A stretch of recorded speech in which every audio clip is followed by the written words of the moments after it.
Hi అండి, నేను మీ OSG news channel శివాదలై. ఈరోజు మనం ఒక సేవకునిగా, ఒక వైద్యునిగా, ఒక సంరక్షణ పరిరక్షకుడిగా, ఆర్ఎస్ఎస్ ప్రతినిధిగా ఉన్న మన డాక్టర్ గారు ఆదిత్య గారిని ఇంటర్వ్యూ చేయబోతున్నాం. నమస్కారం సార్. నమస్తే. అయితే ఇన్ని వ్యవస్థల్లోని పనిచేయడానికి గల ముఖ్య కారణం అనేది ఏం లేదు. మనం ఒక మనిషిగా జన్మనిచ్చిన తర్వాత మన కోసమే బతకకుండా ఒక సొసైటీ కోసము, లేదంటే ఒక కష్టం ఉన్న దగ్గర మనం ఏదైనా హెల్ప్ చేసి వాళ్ళకి ఉపశమనం కలిగించడం, ఇలాంటివన్నీ మన జీవితంలో యాక్చువల్గా అయితే మన జీవితంలో చేయాల్సిన విషయాలు అవే. మన కోసం మనం అనేది అందరూ బతుకుతారు. సో జనాల కోసం బతికేస్తున్నాను అనేది అంత కాకుండా, జనాలకి ఏదో నా పరిధిలో జనాలకి ఎంతవరకు నేను ఏం చేయగలను, నా ఆలోచన విధానం బట్టి నాకున్న పరిధిలో నేను కొంతవరకు సేవ చేయాలనేది నా ఆలోచన. ఓకేనండి. ఇంతవరకు మీరు ఎన్నిసార్లు రక్తదానం చేశారు? ఇది 36సారి. 36సారి. ఇందులో 36లో 12 సార్లు ఎస్డిపి ఇచ్చాను. ఓ గ్రేట్. 12 సార్లు ఎస్డిపి ఇచ్చాను. మిగిలినవన్నీ మ్యాక్సిమం ఏంటంటే మీరు వచ్చిన తర్వాతే ఇండివిజువల్గా దానం చేయడం స్టార్ట్ చేశాను. జనరల్గా అయితే ఎవరికైనా అవసరం వస్తేనే ఇచ్చేవాడిని. మీరు వచ్చిన తర్వాత క్యాంపులో ఇవ్వడం స్టార్ట్ చేశాను. Okay sir. ఓకే. మీ బాల్యం, మీ విద్యాభ్యాసం, అదేవిధంగా మీ తల్లిదండ్రులు అసలు ఎవరెవరు ఎక్కడ ఉన్నారు, మీరు ఎక్కడ చదువుకున్నారు, మీ స్నేహితులతో ఇప్పటి వరకు మీరు వాళ్ళతో కలిసి ఉన్నారా? నేను ఇలా ఉన్నాను అంటే దానికి కారణం మా తల్లిదండ్రులే. సూపర్. సో ఇలా ఉన్నాను అని అంటే ఎన్నో హర్డిల్స్ ఫేస్ చేసుకొని ఇక్కడికి వచ్చాను కాబట్టి ఆబ్వియస్గా తల్లిదండ్రులు వాళ్ళు ఇచ్చిన ప్లాట్ఫామ్ మీదే నేను స్టిల్ ఇప్పటికీ నడుస్తూనే ఉన్నాను. మా నాన్నగారు ముమ్మిడిశెట్టి సత్యానందం గారు, మా అమ్మగారు ముమ్మిడిశెట్టి రమాదేవి.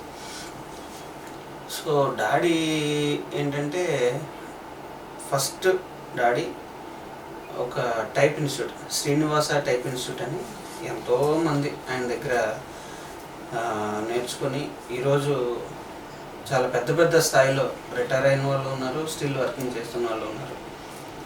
సో ఆయన అడుగుజాడల్లో ఆయన వేసిన అంటే ఆయన గురించో లేదంటే ఆయన కూడా సొసైటీ గురించే చాలా ఎక్కువగానే ఇచ్చేసారు. ఆయన సొంతగా ఆయనే సెల్ఫిష్గా ఆయన ఏది చేయలేదు. నాకు తెలిసిన వారి నుంచి సంక్రమించిన ఒక మేబీ అయ్యుండొచ్చు. ఒక రకంగా నేను ఆయన దగ్గర నుంచి నేర్చుకున్నవి చాలా ఆయన దగ్గర నుంచి కాదు, ఆయన దగ్గర నేర్చుకున్నవే చాలా. అయితే ఆయనంత విద్యావంతుని కాకపోవచ్చు, ఎందుకంటే ఆయనంత లాంగ్వేజ్ నాకు లేకపోవచ్చు. బట్ ఏంటంటే అంత చాలా మంది నేర్చుకున్నారు ఆయన దగ్గర, కొన్ని వేల మంది నేర్చుకున్నారు. కానీ నేను ఆయన దగ్గర టైప్ నేర్చుకోలేకపోయాను.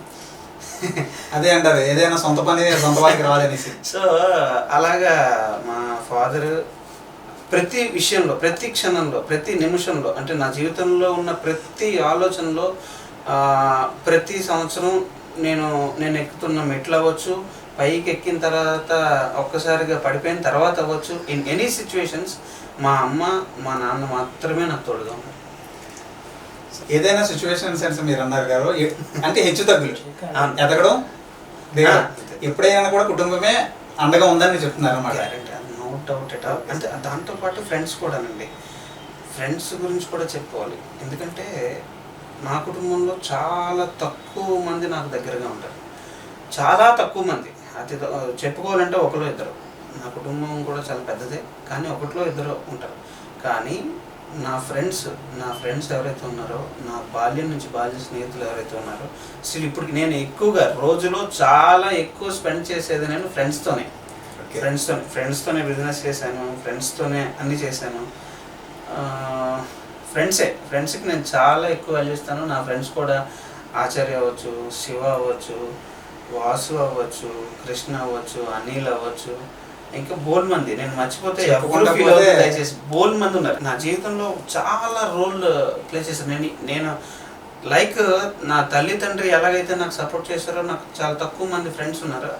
అంటే ఎక్కువ మంది ఫ్రెండ్స్ ఉన్నారు. అందులో కొంతమంది నేను ఏ సిచ్యువేషన్లో ఉన్నా కానీ, ఏ కండిషన్లో ఉన్నా కానీ నా కోసం నించున్నారు, నా కోసం వచ్చారు. శ్రావణ్ అవ్వచ్చు. మొన్నే నాకు చాలా బాధ అనిపించిన విషయం ఏంటంటే, నాకు బాగా క్లోజ్ శ్రావణ్, నేను, విజయ్, నేలాబ్ శ్రీను అని మొన్న రీసెంట్గా మేము ఆయన లాస్ అయిపోయాం ఒక రకంగా. సో ఈ సందర్భంలో చెప్పుకోవడం అయితే నాకు చాలా బాధగానే ఉంది. అలాంటి మనిషిని కోల్పోవడం కూడా నేను చాలా బాధపడుతున్నాను. సో నా లైఫ్లో తల్లిదండ్రుల తర్వాత ఒక ఇద్దరు మాత్రమే రిలేటివ్స్. ఆ తర్వాత మ్యాక్సిమం నా ప్రపంచం అంతా కూడా ఫ్రెండ్సే. అది ఏదైనా నా సక్సెస్లో అవ్వచ్చు, ఇప్పుడు నేను చేస్తున్నది ఏదైనా అవ్వచ్చు, నా ఫ్రెండ్స్ ఏ రోజు అరే ఇక్కడికి రండి, ఇలా చేద్దాం, ఇక్కడికి వెళ్దాం అంటే నా ఆలోచనకి ఏ రోజు కాదు అనలేదు. వాళ్ళు నాతోనే ఉన్నారు, నాతోనే నడిచారు, నాతోనే చేశారు. Friends for ever. ఫ్రెండ్స్ అంతే. మీ విద్యాభ్యాసం సార్? నా విద్యాభ్యాసం నేను చిన్నప్పుడు సెంటెన్స్ స్కూల్లోనే 1 నుంచి 5 వరకు చదువుకున్నాను. 6 నుంచి 10th CVM స్కూల్లో చదువుకున్నాను. ఆ తర్వాత ఇంటర్ నారాయణ కాలేజ్. ఆ తర్వాత హైదరాబాద్ వెళ్ళాను. హైదరాబాద్లో డిగ్రీ పూర్తి చేశాను. అప్పుడు నాకు నేను చేసిన డిగ్రీ నాకు నచ్చక మళ్ళీ ఇక్కడికి వచ్చి మళ్ళీ నేను BPT bachelor of physiotherapy plus ఇంకా కొన్ని సర్టిఫికేషన్స్ అంటే నా వైద్యానికి సంబంధించి కొన్ని సర్టిఫికేషన్స్ చేశాను. చేసిన తర్వాత ఒక 10 సంవత్సరాలు నేను క్లినిక్ రన్ చేశాను ఢిల్లీలో. ఇప్పటికీ రన్ చేస్తూనే ఉన్నాను. సో ఆ తర్వాత 10 సంవత్సరాల తర్వాత నాకు విమ్స్ హాస్పిటల్, హనుమంతవాక విమ్స్ హాస్పిటల్లో నేను ఫిజియోథెరపిస్ట్గా ప్రజెంట్ నేను వర్క్ చేస్తున్నాను. Ortho and spinal neuro rehabilitation సెంటర్లో. అక్కడ వర్క్ చేస్తూ కూడా క్లినిక్ రన్ చేస్తున్నారు సార్ భీమిలిలో ఇప్పటి వరకు కూడా? అది నాకు normal timings morning to evening ఉంటుంది. నా క్లినిక్ ఫస్ట్ నుంచి కూడా అట్ ద డే 1 నా క్లినిక్ స్టార్ట్ చేసినప్పుడే నేను మార్నింగ్ 6 నుంచి 8 వరకు క్లినిక్ ఉండేది నాకు. ఓకే. అప్పుడే నాకు జాబ్ లేనప్పుడే 10 సంవత్సరాలు, అందులో 8 సంవత్సరాలు నాకు జాబ్ లేదు, గవర్నమెంట్ జాబ్ లేదు. ఇండివిజువల్ క్లినిక్స్ రన్ చేసినప్పుడు కూడా నేను ఉదయాన్న 6 నుండి 8, 9 లోపే చేసేవాడిని క్లినిక్. ఎందుకు అంటే ఇప్పుడు నా ఫిజియోథెరపీ ఏదైతే ఉందో అది ఎర్లీ మార్నింగ్ చేస్తేనే చాలా రిజల్ట్ ఉంటుందని అది నా దృఢ నమ్మకం అనమాట. అంటే నాకు వచ్చేవాళ్ళు పెరాలసిస్ పేషెంట్లు. పెరాలసిస్లో ఈ చుట్టుపక్కల భీమిలీ సరౌండింగ్స్ అంటే ఇప్పుడు ఆనందపురం అవ్వచ్చు, తగరపుల్స్ అవ్వచ్చు, నీలకొండల వరకు, ఇటువైపు రుషికొండ వరకు, అటు సైడ్ సాగర్ భీమిలీ నియోజకవర్గం అనొచ్చు. భీమిలీ నియోజకవర్గంలో ఫిజియోథెరపిస్ట్గా నేను కొంచెం అందరికీ తెలుసని నేను అనుకుంటున్నాను. సో వీళ్ళందరికీ వీలయ్యే టైం ఇప్పుడు జనరల్గా ఏమవుతుందంటే ఒక ఫిజియోథెరపీకి ఒక పేషెంట్ని తీసుకెళ్ళాలి అని అంటే ఫిజియోథెరపీ పేషెంట్తో పాటు ఒక మనిషి అటెండర్ ఉండిపోవాలి అని అంటే వాళ్ళ తాలూకా లైఫ్ స్టైల్, వాళ్ళ తాలూకా జాబ్లు అవన్నీ వదులుకొని ఈ పేషెంట్ కోసం వాళ్ళ టైం స్పెండ్ చేయాలంటే పేషెంట్ మేబీ లాస్ అవ్వచ్చు. ఎందుకంటే ఆయనకి వీలవ్వకపోవచ్చు. ఆయనకి వీలవ్వకపోవడం వల్ల ఈయన నా దగ్గరికి రాలేక ఆయన లైఫ్ కొంచెం ఇబ్బంది పడవచ్చు. సో ఇవన్నిటికీ అందరికీ ఈజీ అయ్యే టైం అది. అటు నేను చేసిన టైమింగ్స్ ఏంటంటే మార్నింగ్ అయితే రిజల్ట్ బాగుంటుంది, ప్లస్ అందరికీ ఎమికబుల్ టైమింగ్ అనమాట. అందరికీ ఈజీగా తొందరగా నన్ను రీచ్ అవ్వగలిగే టైమింగ్స్ నేను ఫస్ట్ నుంచి అదే ఆలోచన. ఆ ఆలోచనలో ఇంతవరకు నేను రన్ చేశాను. Super sir. అయితే మీ వృత్తిపరంగా మీరు ఓకే, ప్రవృత్తి పరంగా వచ్చేటప్పుడు సర్వీస్ని ఎందుకు ఎంచుకున్నారు? ఇప్పుడు అసలు వైద్య వృత్తిలోకి రావడమే సేవా దృక్పథం లేకపోతే వైద్య వృత్తిలోకి రావడం అసలు. ఓకే, నా ఉద్దేశం అయితే అది. ఎందుకంటే బతకడానికైతే డబ్బులు కావాలండి, నేనైతే కాదనట్లేదు. సో అందరూ ఇలాగే చేయాలి అనేది కాదు. విషయం ఏంటంటే నాకున్న పరిధిలో ప్రవృత్తి సేవ అంటే వైద్య వృత్తిలోకి రావడానికి ప్రధానమైన కారణం లోపల ఉన్న ఒక సీడ్ ఏదైతే ఉందో అది సేవ సీడే. ఆ సీడ్ వల్లే నేను ఏదో చేసేస్తున్నాను కదండి, ఇది నేనేం చేయట్లేదు సార్. యాక్చువల్గా చెప్పాలి అంటే నేను చేసింది చాలా తక్కువ. మహానుభావులు ఉన్నారండి, మహానుభావుల జీవితాలు మనం తీసుకుంటే వాళ్ళు ఫుల్ టైం సేవలోనే ఉన్నారు. ఇప్పుడు లైక్ RSS తీసుకుందాం, రాష్ట్రీయ స్వయం సేవక్ సంఘ్, స్వయంగా సేవకుడిగా తయారు చేసేదే రాష్ట్రీయ స్వయం సేవక్ సంఘ్. సో ఇలాంటి వాళ్ళు మన దగ్గర తీసుకుంటే ఇప్పుడు ఈ రోజుకి నెక్స్ట్ ఇయర్కి 100 సంవత్సరాలు రాష్ట్రీయ స్వయం సేవక్ సంఘ్కి. ఎంతమంది ప్రాణత్యాగాలు, ఎంతమంది దేశం కోసమే, ఇదంతా దేశం కోసం అవ్వచ్చు, ధర్మం కోసం అవ్వచ్చు, వాళ్ళు త్యాగం చేసిన దగ్గర మనం ఏమాత్రం కాదు. RSS నన్ను ఇలా తయారు చేసిందే తప్ప ఏదో నేను ఆర్ఎస్ఎస్లో ఉన్నాను, నేను ఆర్ఎస్ఎస్ ఇది అది కాదండి. ఆర్ఎస్ఎస్ నన్ను ఇలా తయారు చేసింది, ఒక సేవా దృక్పథం వైపు నడిపించింది అంతే. ఆ రూట్, ఆ ప్లాట్ఫామ్ చెప్తున్నాను కదా, ఆర్ఎస్ఎస్లో రావడానికి కూడా మా నాన్నగారు ఎమర్జెన్సీ టైంలో ఆర్ఎస్ఎస్కి పనిచేసిన రోజులు ఉన్నాయి. అయితే ఈ ఆర్ఎస్ఎస్ భావాలు కూడా నాలో కలగడానికి మా నాన్నగారు తీసుకెళ్లారు. మా నాన్నగారే తీసుకెళ్ళి దూసి రామకృష్ణ గారని ఉండేవారు, ఆయన స్పీచ్ మా ఊర్లో సాయిబాబా సమితిలో జరుగుతుంటే వెళ్ళానమాట. ఆ రోజు నేను ఆయన స్పీచ్ విని ఇంకా మరి నేను అందులోనే ప్రయాణించాను.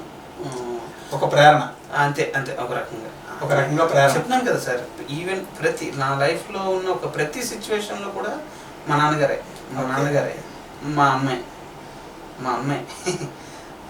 ప్రపంచాన్ని కుదిపేసిన మహమ్మారి కరోనా, ఆ సందర్భం నుంచి చాలా అంటే చాలా ఒక స్వచ్ఛంద సంస్థ భీమిలీ నీడీ వెల్ఫేర్ అసోసియేషన్, దాని నుంచి చేస్తూ మిషన్ గ్రీన్ భీమిలీ అనే ఒక వృక్షాన్ని మీరు విత్తనాలతోనే ఒక వృక్షాన్ని నాటారు.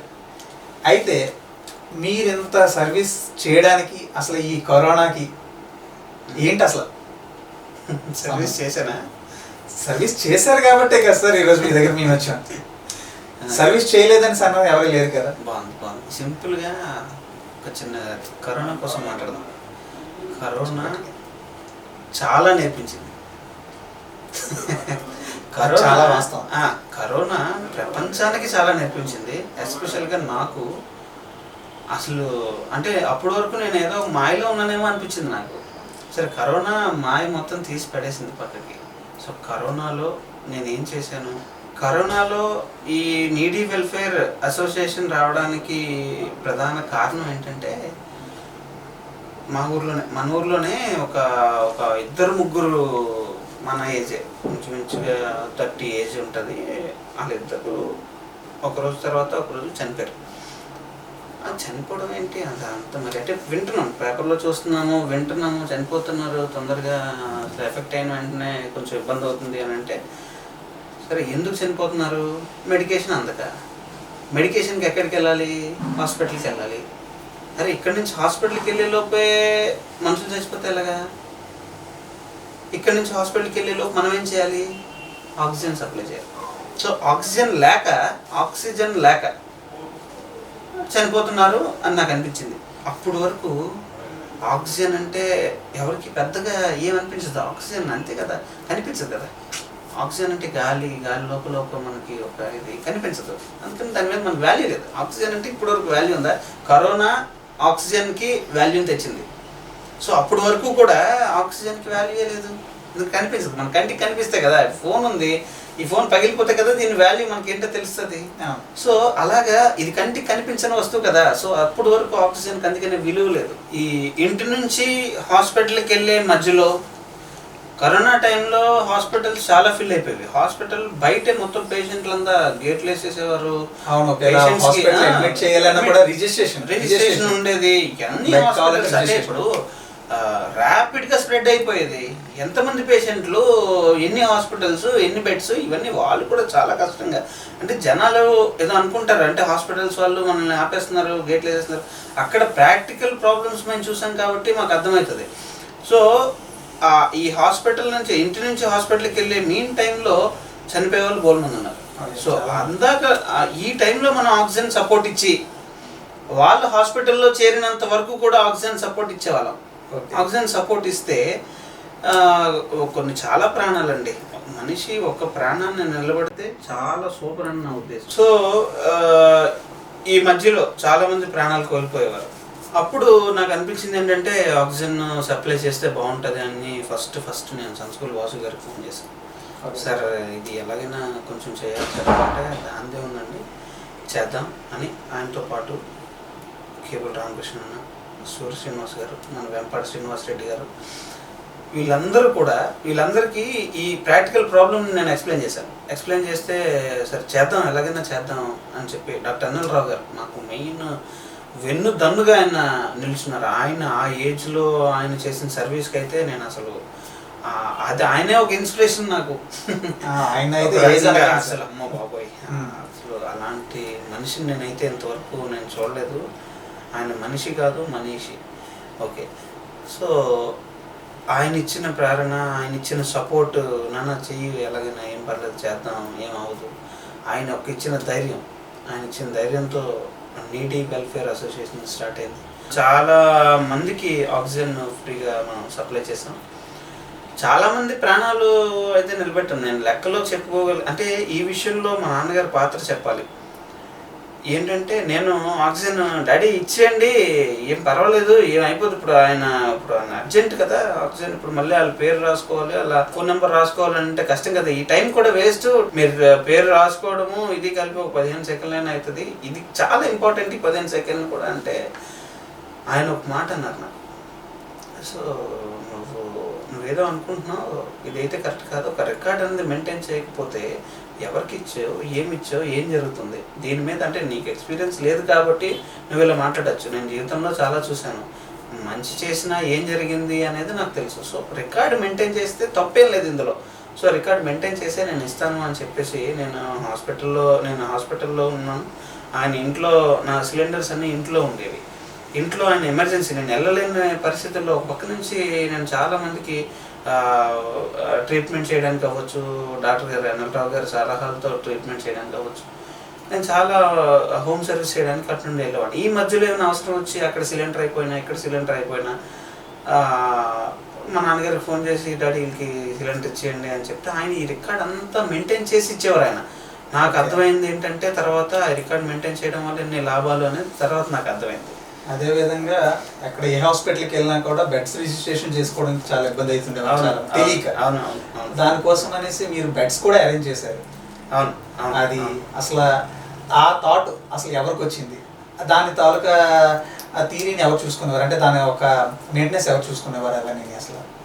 అది డాక్టర్ గారు అనిల్రావు గారు, ఈ విషయంలో డాక్టర్ సిద్ధార్థ్ గారు, భీమిలి సిహెచ్ సూపరింటెండెంట్ సిద్ధార్థ్ గారు ఒక సెపరేట్గా కరోనా వార్డ్ అనేది సిహెచ్సిలో పెట్టడానికి అప్పుడు మంత్రి గారితో మాట్లాడటం, అవంతి శ్రీనివాస్ గారితో మాట్లాడి ఇమీడియట్గా మొత్తం అన్నీ వాసు గారు, శ్రీనివాస్ రెడ్డి, మన వాళ్ళందరూ మన భీమిలి నీడీలో ఎంతమంది ఉన్నారు అంతమంది కష్టపడ్డాం, పశుకృష్ణ వీళ్ళందరూ కూడా కష్టపడి ఎల్లకాలం అలాగా తిరుగుతూనే ఉన్నాం. అన్నీ వాళ్ళు చేసి హాస్పిటల్ బెడ్స్లో కూడా, అంటే హాస్పిటల్కి వెళ్ళే టైం కూడా మనకి ఏదైనా ఇంకా ఒక డాక్టర్ అండర్లో ఉండాలి, డాక్టర్ అండర్లో ఉంటే పేషెంట్ కొంచెం ఏదైనా రికవరీ ఉంటుంది అనే ఉద్దేశంతో అక్కడ కొంతమందిని పెట్టి అక్కడ నుంచి బెడ్ దొరికాక అక్కడ నుంచి షిఫ్ట్ చేయడం, అక్కడ నుంచి హాస్పిటల్కి షిఫ్ట్ చేయడం, ఎక్కడికక్కడ 24 గంటలు ఫోన్లు అలాగా. నాకు తెలిసి ఆ కోవిడ్ టైంలో నేను పడుకునేది రోజుకి 2 గంటలు కూడా లేదు.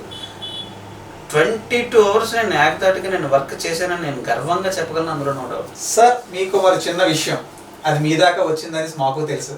కరోనా సమయంలో డబ్బులు ఇస్తేనే కానీ ఆక్సిజన్ ఇవ్వరని, ఆక్సిజన్ అమ్ముకున్నారనేసి కూడా రూమర్స్ అయితే వచ్చాయి. అది ఎంతవరకు వాస్తవాలు, వాస్తవాలా లేదా అవాస్తవాలా? ఎందుకంటే మీ నోటు ద్వారా మీరు చెప్తేనే దాన్ని మేము చూపించుకోగలం. వాస్తవము అవాస్తవము విషయం పక్కన పెడితే నిజము జనాలకి తెలిసే లోపు అబద్ధం అనేది ప్రపంచాన్ని చుట్టేస్తుందట. పవర్. సో అబద్ధానికి ఉన్న పవర్, అబద్ధము జనాలకి చాలా ఇష్టం అండి, ప్రజలకి చాలా ఇష్టమైంది అబద్ధం మాత్రమే. నిజాన్ని జీర్ణించుకోలేవండి, ఎందుకంటే నిజాన్ని జీర్ణించుకుంటే వాడు పెద్దోడైపోతాడు. పెద్దోడైపోతే మనం అలా చూడగలమండి, పెద్దోడైపోతుంటే మనం చూడలేం. సో జనాలు చాలా దీనిలో ఉన్నారు. అమ్ముకోవడం సంగతి పక్కన పెడితే అసలు ఆక్సిజన్ ఆ టైంలో అమ్ముకోవాలి అన్న ఆలోచన నాకు వస్తే అసలు కోవిడ్లో నేను సర్వీసే చేయను, నాకు అవసరం లేదు. ఎందుకంటే దాని మీద డబ్బులు ఇప్పటికీ కూడా అదే నేను చెప్పాల్సింది ఏంటంటే స్టిల్ ఇప్పటికీ కూడా ఆక్సిజన్ ఎవరికైనా కావాలి అని అంటే ఫ్రీగానే సప్లై చేస్తున్నాం. స్టిల్ ఇప్పటికి 4 సంవత్సరాలు అవుతుంది కోవిడ్ అయిపోయి, స్టిల్ ఇప్పటికీ కూడా నా ఇంట్లో పైనే ఉంటాయి సిలిండర్లు. ఇప్పటికి ఎవరికి కావాలండి అంటే మరి ఇప్పుడు కోవిడ్ లేదు కదా ఇప్పుడు ఎందుకు మీరు ఆక్సిజన్ సప్లై చేస్తారంటే చాలా మంది పేషెంట్స్కి రెస్పిరేటరీ ప్రాబ్లమ్స్ వస్తాయి. వాళ్ళకి కూడా అంతే, ఇక్కడి నుంచి హాస్పిటల్కి తీసుకెళ్లే లోపు మాత్రమే మన సర్వీసెస్ జరుగుతున్నాయి. చాలా ఇప్పటికీ స్టిల్ నా దగ్గర సిలిండర్స్ ఉన్నాయి, సిలిండర్స్తో ఫిల్లింగ్ జరుగుతూనే ఉంది. వాటిని మనం అందరికీ ఇస్తూనే ఉన్నాం.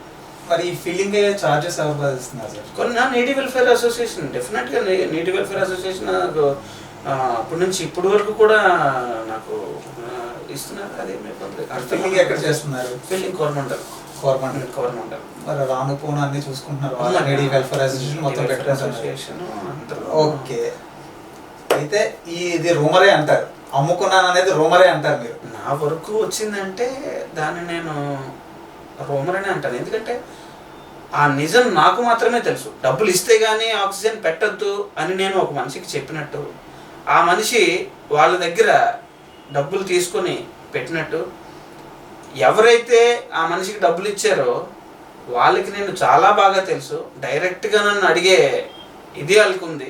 సో నన్ను ఎందుకు అడగలేదు? ఇక్కడ కమ్యూనికేషన్ గ్యాప్ వాళ్ళు ఇచ్చారా లేదా సెకండరీ, నేను తీసుకున్నానా లేదా అనేది ఒక్క నా అంతరాత్మకు మాత్రమే తెలుసు. ఎవరికి నేను సమాధానం చెప్పక్కర్లేదండి. ఈరోజు నా జీవితంలో నేను ఎవరికి సమాధానం చెప్పక్కర్లే. ప్రతి ఒక్కరూ ఒక దగ్గర సమాధానం చెప్పుకోవాలి. అక్కడ మనం సమాధానం చెప్పుకోవడానికి మన మనసు అంగీకరిస్తే మనం ఏదైనా చేయొచ్చు. ఇంకా ఇంత సర్వీస్ భీమిలి నీడీ వెల్ఫేర్ అసోసియేషన్లో అందిస్తూ మళ్ళీ mission green Bheemili welfare trust అనేసి ఎందుకు స్థాపించాలనిపించింది? అసలు ఈ వెల్ఫేర్ ట్రస్ట్ మిషన్ గ్రీన్ భీమిలిని స్టార్ట్ చేయడానికి నేను కోవిడ్ ముందు నుంచి అనుకుంటున్నాను. ఓకే, కోవిడ్ ముందు నుంచి నాకు ఒకసారి భీమిలి చైర్పర్సన్గా చేసిన భీమిలి అందరికీ అన్నయ్య శైలేందర్ రెడ్డి గారు అని, ఆయన చాలా చేశారు. ఆయన ఇప్పుడు సీడ్స్ అవి అరకు వైపు వెళ్ళడం, ఆయన ఎప్పుడైనా సరే ఆదిత్య సీడ్స్ ఇలాగా వేయాలి అంటే, నాకు అప్పుడు అంత కాన్సెప్ట్ తెలియదు. తెలియకపోతే నాకు శైలేందర్ నాకు చెప్పారు, ఇలా సీడ్ బాల్స్ ఇలాగా ప్రయత్నించి మనం కొండల మీద వేయచ్చు. ఆయన అప్పటికి చాలా చేస్తున్నారు. ఓకే, అప్పుడు చెప్పారు. అప్పుడు చెప్పిన తర్వాత ఆ తర్వాత వెంటనే ఎగ్జిక్యూట్ చేద్దాం అనుకునే లోపు కరోనా వచ్చింది. కరోనా ఇమ్మీడియట్ మేము దాన్ని ఎగ్జిక్యూట్ చేయగలిగాం ఇమ్మీడియట్గా. నాకు ఈ మిషన్ గ్రీన్ భీమిలిలో సపోర్ట్ చేసిన వాళ్ళు ఈ ఫ్రెండ్స్తో కలిపి వెంకటేష్ అని మనకి ఇక్కడ నేవీలో పనిచేస్తారు, మన బ్యాంక్ కాలనీలోనే ఉంటారు. ఆయన మన ఊరోడు కాదు, చూడవను, మన ఊరు అల్లుడు.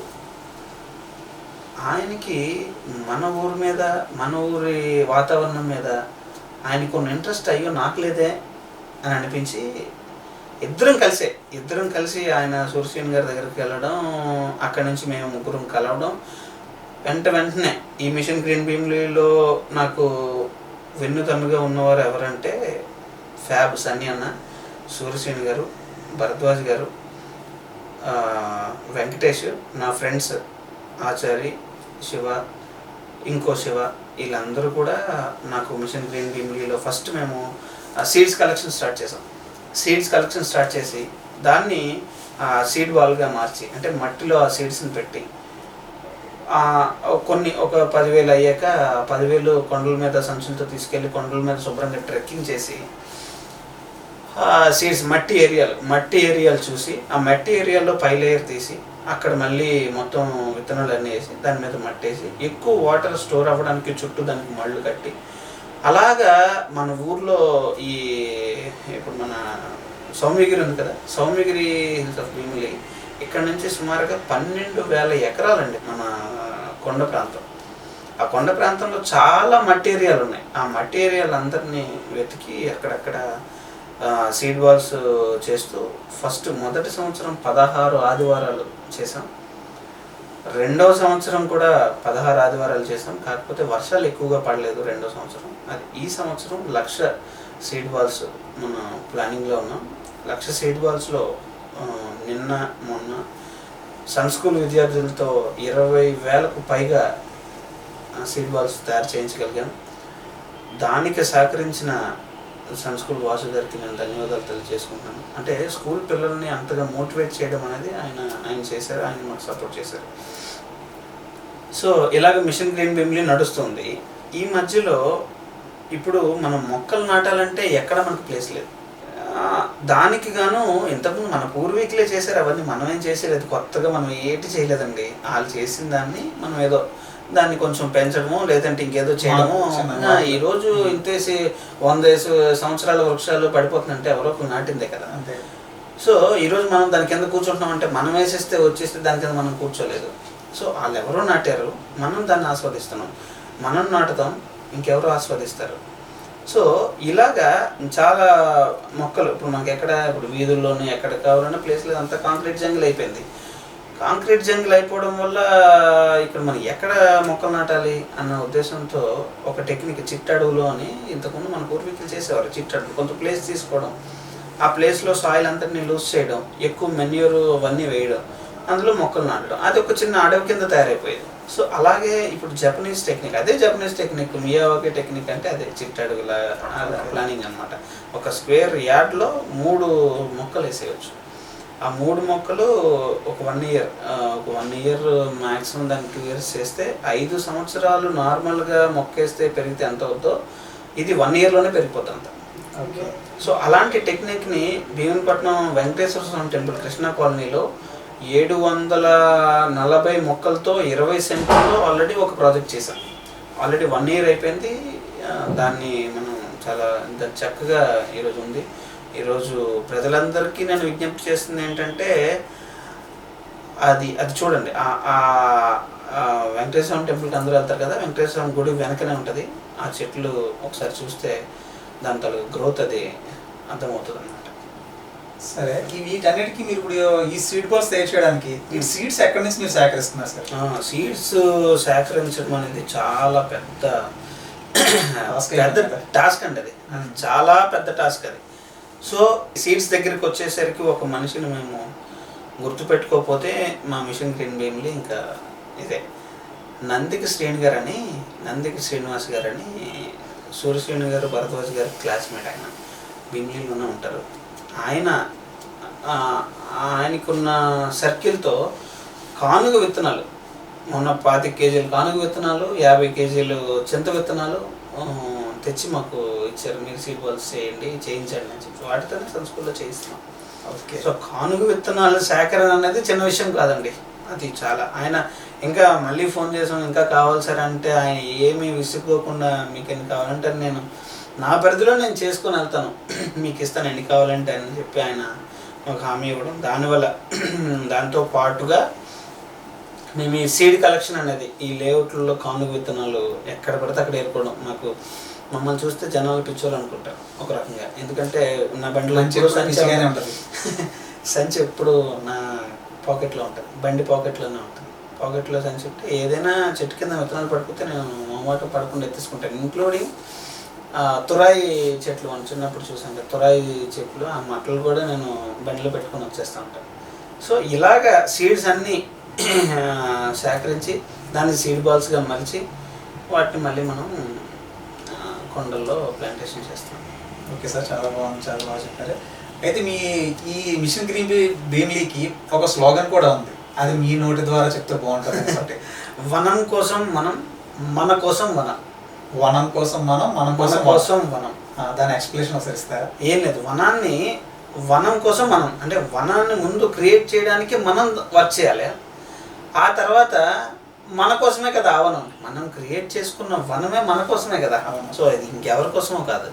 సో అందుకని ఆ స్లోగన్ని భరద్వాజ్ అన్న మాకు ఒక ఆణిముత్యంలో అందించారు. Okay, super. ఆ స్లోగన్ అయిందే. సరే, అసలు ఈ మిషన్ గ్రీన్ భీమ్లీ అనే దానికి మోటో ఏంటి, అసలు దేనికోసం చేస్తున్నారు? ఇది చేయడం వల్ల ఎవరికి లాభం? బాగుంది. ఇదే అసలు ట్రాక్లోకి వచ్చినప్పుడు. ఓకే.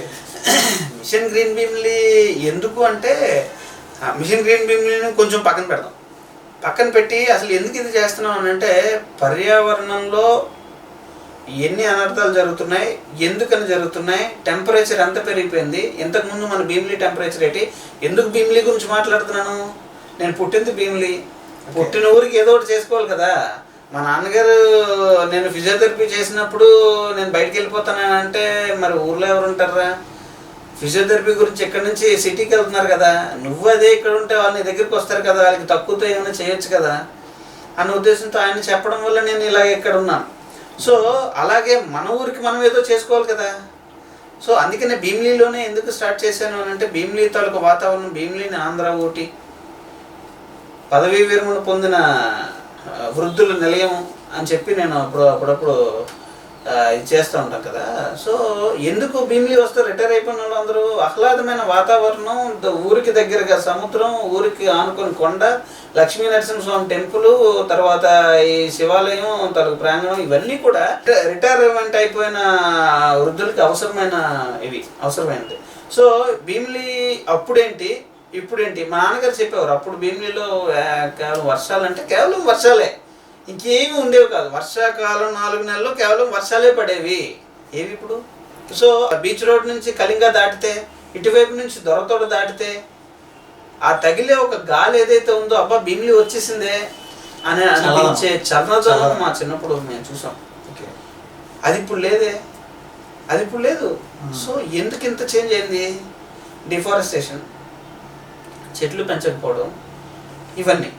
అట్లీస్ట్ నేను బతుకున్నంత కాలంలో ఏవో 1 లక్షో 2 లక్షలు ఫోటోల కోసం కాకుండా 1 లక్ష మొక్కలు 2 లక్షల మొక్కలు నాటి దాన్ని పెద్దవైనంత వరకు దాన్ని సంరక్షించుకోవడమే నా బాధ్యత.